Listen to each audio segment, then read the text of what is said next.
Christianity is not a religion about God, it's a relationship with God. In my junior theology class just yesterday, we spoke more specifically about some virtue ethics, some moral theology, specifically as it relates to sin, or what we can also call objectively disordered action, or fixation on material truth.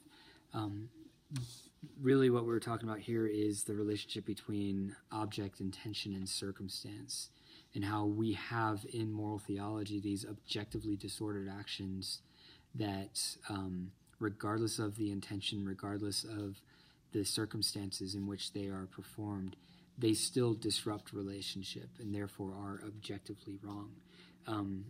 The role of intention and circumstance, it doesn't change the morality or the objectivity of the action, but it does affect the culpability of the one who performs the action.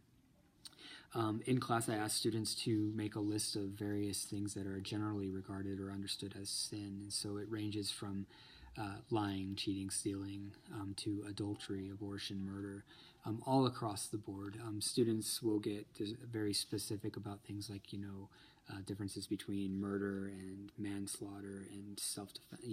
So they don't put self-defense because it's not understood to be a sin, but I explain how object, intention, circumstance factors into that. So the students, we have a conversation about these things, and I ask them, are these things inherently or always immoral? And sometimes the conversation says, well, it can be justified, and therefore it goes from immoral to moral. This is actually inaccurate when we talk about object, intention, and circumstance. An objectively disordered action, by definition, cannot become moral. It can't become ordered towards God. It doesn't matter about the intention or the circumstance.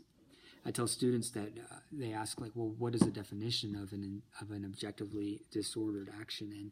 And very simply, an objectively disordered action is any action that we do, anything that we choose to do that disrupts relationship between self, other, nature, God.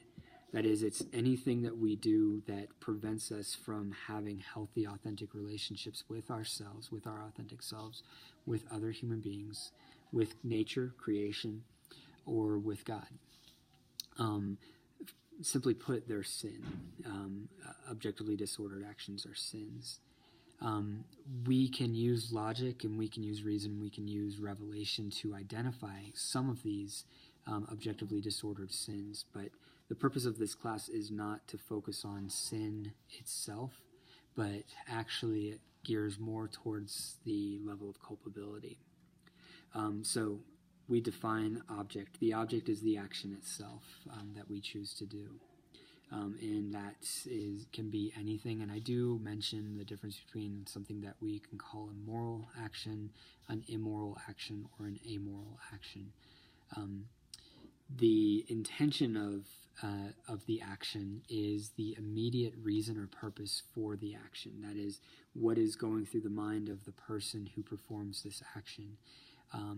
I point out that, moral actions, the intention should be for virtue's sake. One should do good for the sake of doing good, to develop better relationships with self, other, nature, God.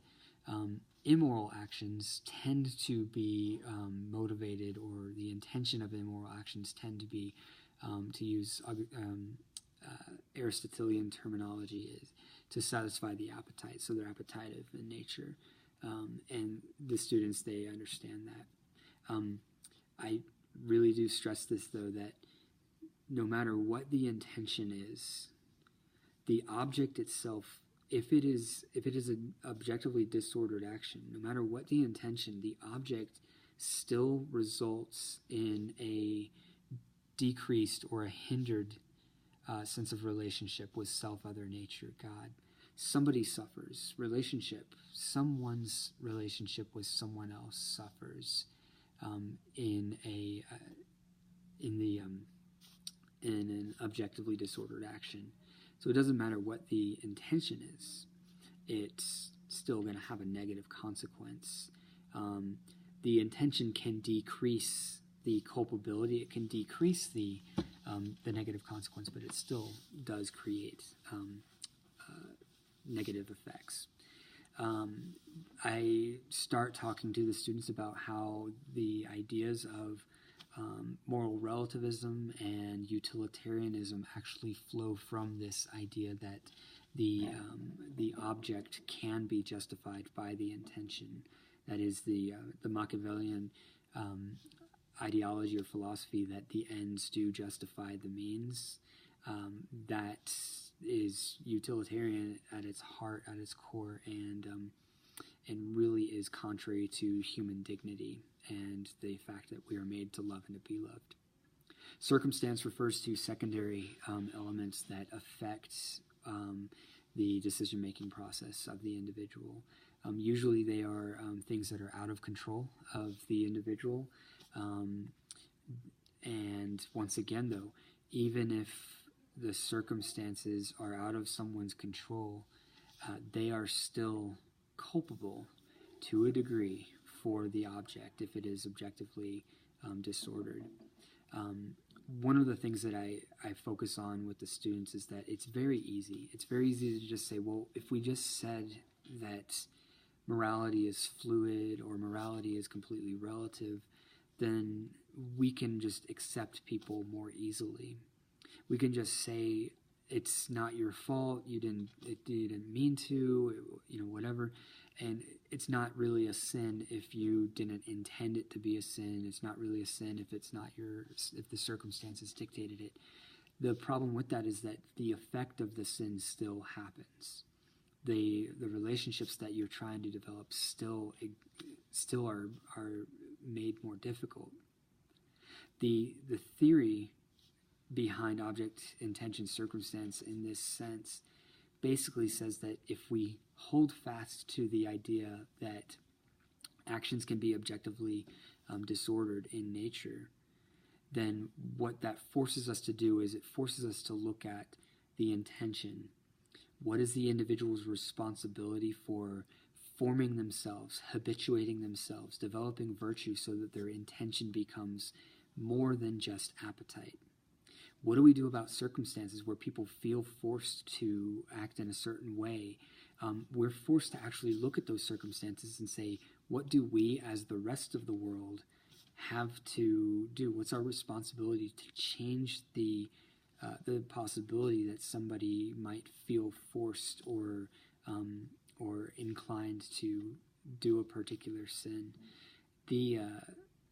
This whole philosophy, it's harder for people to accept because it places blame on the greater society and not on the individual.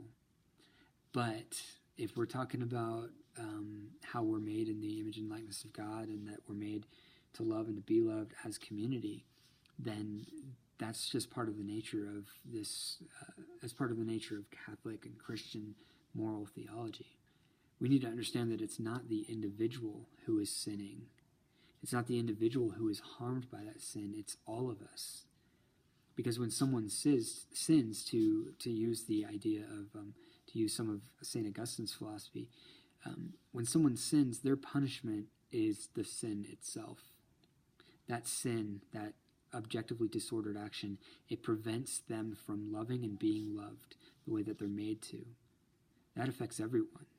That affects not just the individual and not just the person that they sin against immediately, but it actually prevents everyone from loving the sinner.